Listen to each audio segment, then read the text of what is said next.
Welcome back to Reading Bear. Today, we will take a look at some new I Don't Work Here Lady stories.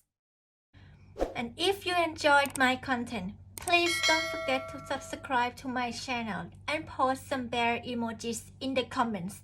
Let's go! The first story is titled, I Don't Work Here, and a venomous manager tried to write me up for it. Oh boy, I'm tired of being recognized. I live in a relatively small podunk college town, with 3 grocery stores, a dying mall, and a slightly decent downtown. Because I work in one of those grocery stores in a pharmacy, I'm often identified when I'm out and about, and for some reason, I just look like I work there, wherever this mythical there is. This took place a few years ago, and since the manager is no longer with the store, I think I can write it up without retribution. I've got long hair, a beard, am a bit on a heavy side, and I normally wear rock t-shirts and a leather biker jacket when I'm not at work. I wear this like armor, as I'm actually very passive and I don't want to be bothered when I'm out and about. I look tough, but there's nothing tough about my marshmallow soul. I've just finished watching a movie at our local dying mall, haven't gone myself since I just wanted to get away for a while, and am currently wearing a Doctor Who hoodie and jeans, hair down, and a Guns N' Roses t-shirt. As I'm exiting the theater, I hear that dreaded voice, the entitled call of the snooty customer. Hey! Hey you! I turn around, and see your average soccer mum, with bleach blonde hair and a purse big enough to brain a camel, carrying a large collection of trash. She's holding the trash with one hand, her struggling child with the other, and stares at me pointedly. I don't want to believe what's about to happen, but I steel myself. Yes? Throw this away. No please, no asking, just a demand. I glance to a trash can that's only 5 feet from where she's standing. Why? Oh, you'd think I'd just offered to split her child in half in front of her with a broadsword. You work at big box store, you're used to this. Amazing. She knows I don't work there, but she still thinks I'm put on this earth to serve her. I just roll my eyes and turn away, scooting towards the bathroom. Sorry ma'am, gotta pee. And I do just that, taking a quick leak and a long time washing my hands. By the time I exit, the woman and her kid are gone. I figure that's all that's going to happen with this, just some entitled person who thinks that I work in retail. She can just treat me like an indentured servant. Oh boy, was I wrong. 2 days later I'm back at work, cleaned up, hair in a ponytail, in uniform, just doing my thing slinging drugs at the pharmacy, when one of our most hated managers shows up. Let's call her GLaDOS. Mostly cause the antagonist of Portal is how she's always seemed to me. Passive-aggressive, snobby, and more than happy to toss her weight around. Wyatt Kelly, would you come with me, please? I am a bit shocked, since I've not been in trouble with this job for over 5 years, and my mind immediately starts spinning through anything I may have done in the past week or so.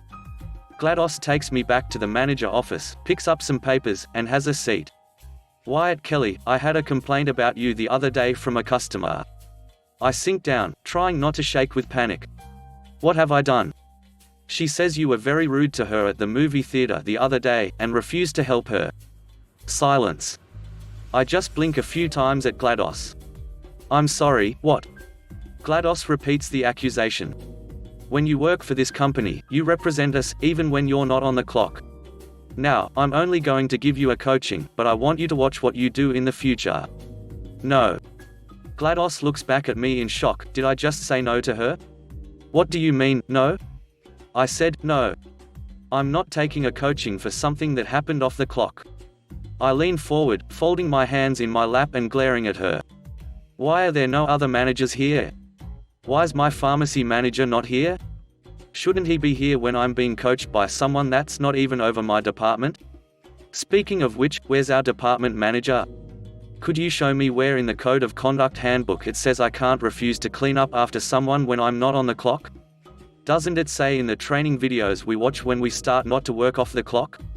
GLaDOS is doing her best impression of a gaping fish by this point, eyes wide and staring back at me. I don't think she was expecting the happy-go-lucky nerd in the pharmacy to take such a hard line and not just roll over to her casual bullying. I stood up and opened the door. If you want to take it up with my manager, please do. But do know that if I hear anything about this, I'll take this all the way to the store manager, your boss. Corporate, if I have to. I left, shaking with anger. I'd heard others in the store idiot about this manager before and how she'd try to toss her weight around, but I'd never had it happen to me before. I don't know if the original customer was a friend of GLaDOS and she thought she'd get some revenge, but I never heard anything else on the matter. 2 months later, GLaDOS was let go in a store restructuring. Every other manager was shifted or reassigned, but she was the only one to be shown the door. The next story is titled, I'm Not Your BNB. You just climbed into my backyard. My neighbors are Airbnb-ing out their home while they're in Europe. It's been a pretty problem-free experience, until today. Residential, not retail. Mods, please remove this if it doesn't quite fit here. Yesterday, I was studying at home. At midday, I saw a car pull up in front of my neighbor's house. A couple exited and immediately went up to the front door to knock. As time passed, and no one answered, they started exploring the property, presumably searching for someone. Unfortunately for them, no one was home. This is where things started to get interesting. The man, growing increasingly agitated, decided the sensible thing to do in this situation was to climb over a fence into my neighbor's backyard. As I watched, perplexed by his decision-making, I saw him wandering around, knocking on, and then trying to forcibly open the back door. It was a rather amusing sight. That is, until he gave up and decided the next thing he'd like to do is climb the fence from my neighbor's backyard into mine. Oh, no. At the moment, our landlord is building an extension to the house, and immediately I'm worried that this man might accidentally injure himself on the construction site. I rush out to speak to him. What I'm met with is an out-of-breath, red-faced man and a woman, whose face looks like a smacked ass, rapidly descending down my driveway towards me. Knowing a little about my neighbor's arrangement, I initially try to help. Hi, are you guests at neighbor's Airbnb? Check-in isn't until 3 p.m. I don't think you'll find anyone there at the moment. The lady, now upon me, was unhappy after hearing this. You need to let us into the house. I'm taken aback. I'm sorry? I'm not your Airbnb host, I just live next door. You should get in touch with neighbor, as they'll be able to help. Ignoring the perfectly rational advice I've given them, the lady starts turning a deep shade of red, her partner silently glaring at me, his face beginning to contort with anger. They told us we could check in at 10 a.m. You should really contact your host. As I've said, I'm just the neighbor. This only seemed to anger the couple more, and the lady immediately started shouting at me, you need to let us in or I am calling the police. Wow. At this point I'm getting pretty annoyed.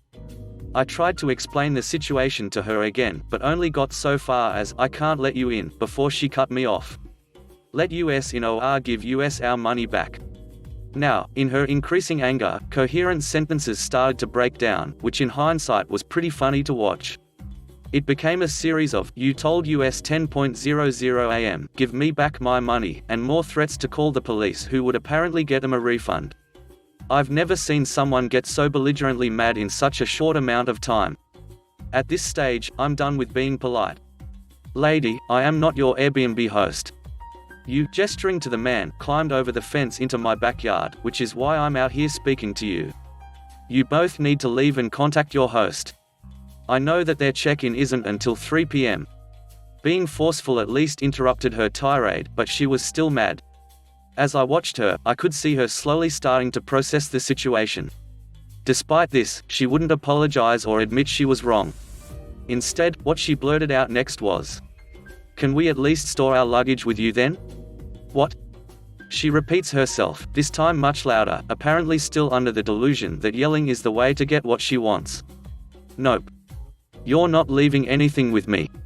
After a further brief exchange they left, and I immediately let my neighbors know what happened. Now, here's the Justice Boner to the story. My neighbors were annoyed. Really annoyed. They tried to contact their guests, but they wouldn't answer their phone. Eventually they let Airbnb know what happened. Airbnb tried to reach out to them, too. Again, the guests were uncontactable. During our exchange, the man let me know his name. Let's call him Bob the Twat. As it turns out, the booking was made under a completely different name. Both my neighbors and Airbnb tried to verify who was staying, but Bob wasn't responding to their calls or messages. Eventually, Airbnb decided to cancel Bob's booking. I wrote a note letting Bob know he needed to check his Airbnb messages and that his booking had been cancelled due to the situation this morning. At 3 p.m., the car returned, this time filled with 4 more people. Apparently, Bob the twat was trying to sneak in a few extra unpaid guests. I watched the quiet resignation on their faces as they read the note. It felt good. As an aside, my neighbor managed to rebook the dates with a lovely Chilean couple, and Airbnb honored the payout for the insane couple's cancelled booking. My neighbors insisted on giving me a portion of the payout for my trouble, but honestly knowing that these horrible people were inconvenienced was enough. The next story is titled, Lady is reporting me to the medical board. I'm an architect. I work in an architecture firm, in a large building that also contains many other types of professional offices. The receptionist for my firm is on another floor. My office is on an upper floor, in a corner, so it's not a logical place for people to go first when they come to our building and don't know where they're going. Nevertheless, it has a door directly to a main corridor, so lost people occasionally knock on it, which is why we have a sign on it with the name of our firm and directing people to our receptionist on the 3rd floor. Alas, the sign did not deter this middle-aged impatient lost lady and her husband from knocking on my door. Lady, is this the doctor's office? Me, no, this is an architecture firm. Lady, how do I get to the doctor's office? Me, there are building directories in the stairs, and at the elevator. I start to give her directions to stairs and elevator, but she interrupts. Lady, getting huffy and impatient and pushing her way past me right into the middle of my office. Why can't you just tell me where the doctor's office is?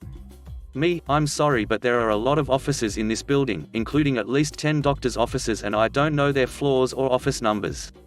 Lady, can't you call and find out?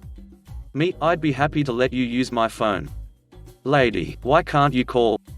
Me, sensing I'm not going to get rid of her unless I call somebody. What's the doctor's name? Do you have the number? Lady, I don't remember his name. I have a 2:15 appointment. I'm going to be late. Note that this is not an elderly woman, and I just wasn't getting the sense that this was a confused old person with a memory issue, but still I'm trying to be nice and helpful, even if just to get her out of my office. Me, I'm sorry, but without a name or number I don't think I can call the doctor's office for you. Maybe I can Google this address and see what doctor's offices show up, and that will jog your memory? Lady, I don't have time for this. Call the building manager. I explained to the woman that I don't have contact info for building management, and there's no staffed main office in this building. We're back to there's nothing I can do except suggest that she walk down the hall and check the building directory at the stairs. Her husband is trying to drag her in that direction, but she's not having it. Lady, you are the worst receptionist. Businesses don't know how to get good people these days. I'm going to tell the doctor about you. Me, I'm sorry, but I'm not the receptionist and I don't work for your doctor. I'm an architect, you're in my office. In case that isn't obvious, from the fact that the door opens directly into my small, messy office filled with drawings. Our firm's receptionist is on the 3rd floor, as the sign on my door says. Lady, well, why didn't you say so? I will go wait down there. Me, wait for what? We're an architecture firm. Our receptionist works for the architecture firm.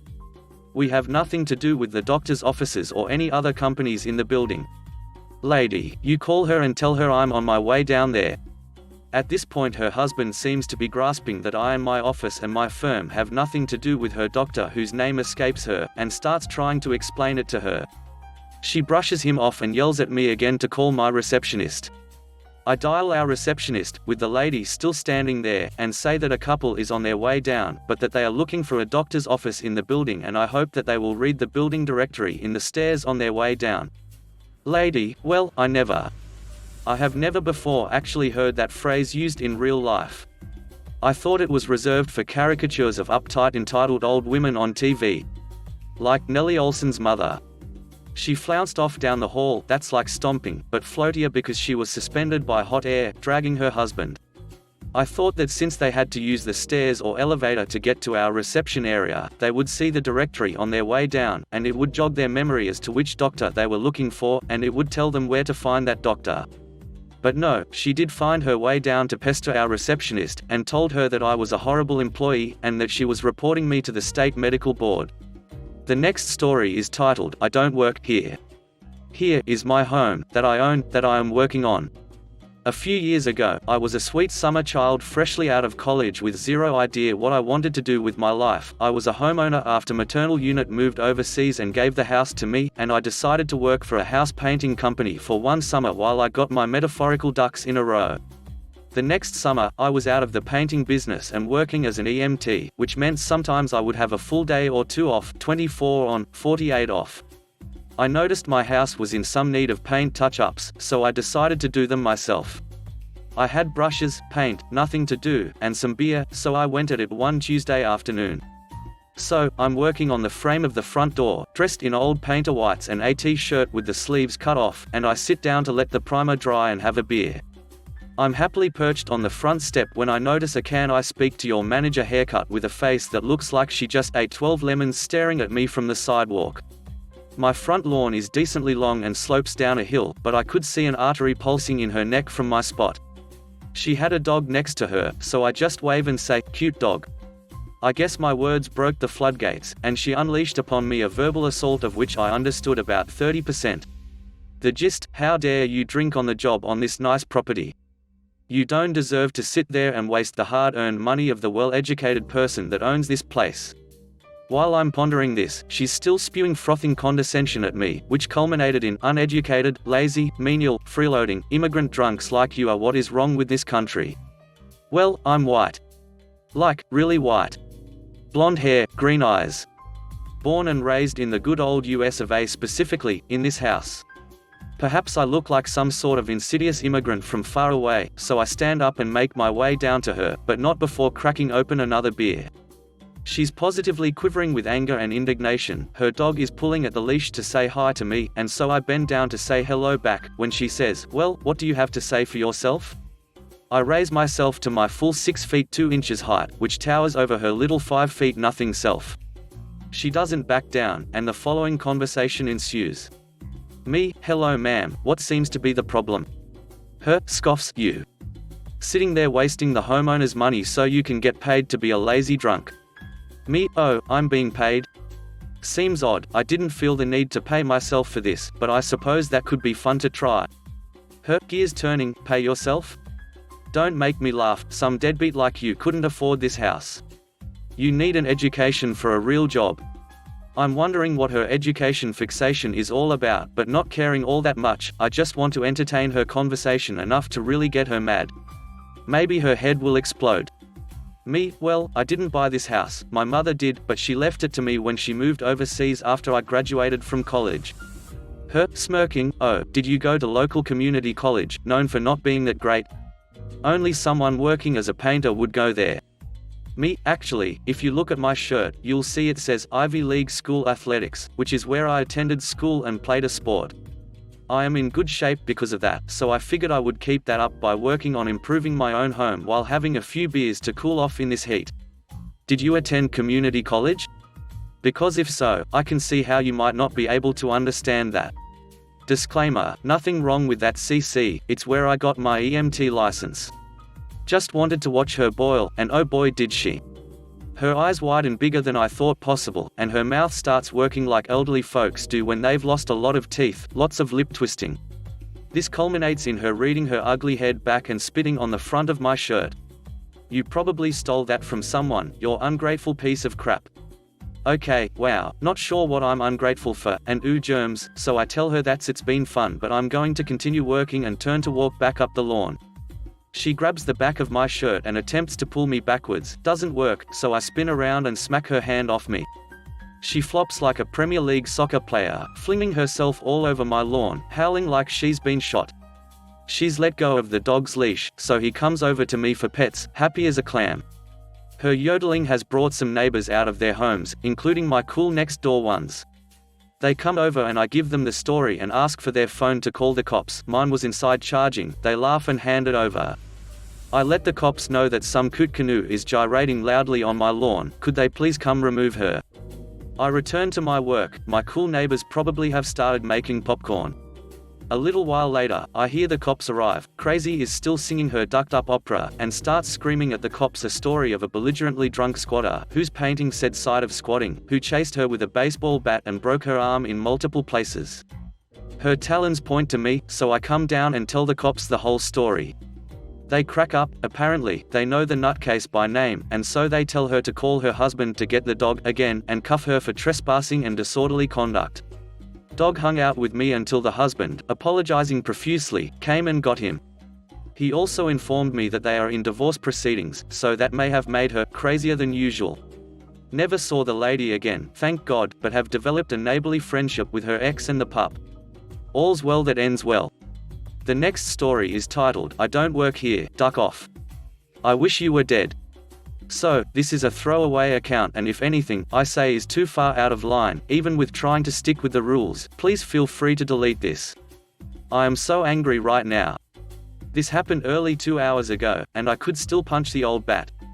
Long story short, I recently lost my newborn due to having underdeveloped lungs. He survived for 2 weeks, but a month ago we made the awful decision to take him off life support. Obviously, I'm still not okay, but the one thing making everything worse was having all of his clothes and things that we had prepared for him to come home to, and he wouldn't be. Me and my husband decided that it might make things easier to return some of the stuff and donate the return money to the hospital. It's stupid, but it's like at least we might be able to help someone's kid at a fighting chance. Anyway, we head to one of the big department stores in a big shopping district in London. The shop is known for somewhat older clientele. We finish returning the stuff we had with us, and on the top floor there was a cafe thing with a seating area. I needed to sit down and, well, just pretend I wasn't there for a moment. I finish getting a drink before my other half has collected his food, so I head to find some seats for us. To do this I head back through the cafe, opining by the clothes you go past them to the seats, as I just wanted to head out after. I didn't want to see any more kids stuff. As I'm going past this small stretch, couldn't have been more than a few steps, there is a tug on my coat. I look thinking I snagged it, but there is this older woman, she does not deserve to be called a lady, holding onto me. I miss what she says, but it's clear she said something as the idiot tugs on my coat again, pulling me towards her. Like seriously an inch from this shriveled up old mustached rotted teeth smelling face. I try to get away and ask her what she wants at the same time. All of what is next is what was said. I can remember most of it because it made me want to kill her. "Ob," I said, "where are the small dresses?" Me, "I'm sorry, I don't know, please let go now, I have to go." "Ob, I asked you a simple question, young lady, don't be so rude." All of this was said with the smell hitting me full in the face from her mouth. Me, "Let my coat go." "Ob, I just need to know where the dresses for ages 6 are." Me, "I don't ducking know." "Now let go." I pulled my coat out of her hand. I just really wanted to sit down now. "Ob, how could you? You should respect me as you elder. WHO raised you?" At this point I'm walking off. I don't care about this deluded old woman. I need to sit the hell down. My body isn't completely back to being able to fully stand for a long time, so I needed a seat. I'm sat down with hubby for what must have been a good 20 minutes. I retold him what the shouting he said he heard was about and said it was nothing. Then I hear a commotion, and this old bat looks like a bull charging to me, making her way through the tables to where we are. She throws a little dress down on the table and into my husband's food remains and points to it. "Ob, this is what I was looking for. Do you see? Do you see now? This little one is a dress. You put granddaughters in it. This was all I wanted, and it wasn't too hard for you to get to me." "Hubby, whoa, back up, why should she get it for you?" "Ob, she works here, or are you a fool too?" Me, "I don't work here. Take you thing and just leave us the hell alone." I've pushed her dress off the table and onto the floor at this point. "Ob, she works here, she is in the colors." It's true, my coat was near the green of the store, but it's a damn coat. A full-out coat. You can see it's a coat. A deaf-blind and caged dog who has been shot into ducking space could still see it was a coat from there. "Hubby, she doesn't work here, just go away." "Ob, well that's obvious now. I should have seen it before. It's obvious she couldn't tell what a child's clothes are from a badger." I do admit writing it now I did lose it a bit. But I had all of my son's clothes picked out for months. I did everything with that. I loved doing it. I just returned the outfit that we had brought for him to come home in. If we had been returning anything else, I admittedly probably would have been okay. But she just said the wrong thing at the wrong time. I flipped a little. I started half screaming, crying, shouting for who was ever poor enough to hear my voice, "I'm sorry," telling her what we had just did, how she was lucky to have a child let alone a grandchild to shop for. Just word vomit. My husband finally calmed me down enough until I was just sobbing. But give the old bat her due, she idioties stood there though everything I said and listened to it all. After a moment she opened her vile mouth and said to us, "Maybe it's better that way for people like you." How my husband managed to keep me from hitting her and not hitting her himself I don't know. By the time there was a crowd, I could see random people just standing and there was staff. I wasn't sure what they did or said, but the idiot went off with them. 2 of the staff stayed behind with us, I think one might have been a manager, and partly apologized. I can't remember what he said, but I heard sorry. I just wanted to get out of there at that point. I hope the old idiot ends up in the ground soon. And painfully so. If you enjoyed the video, please subscribe to the channel and post some bear emojis in the comments.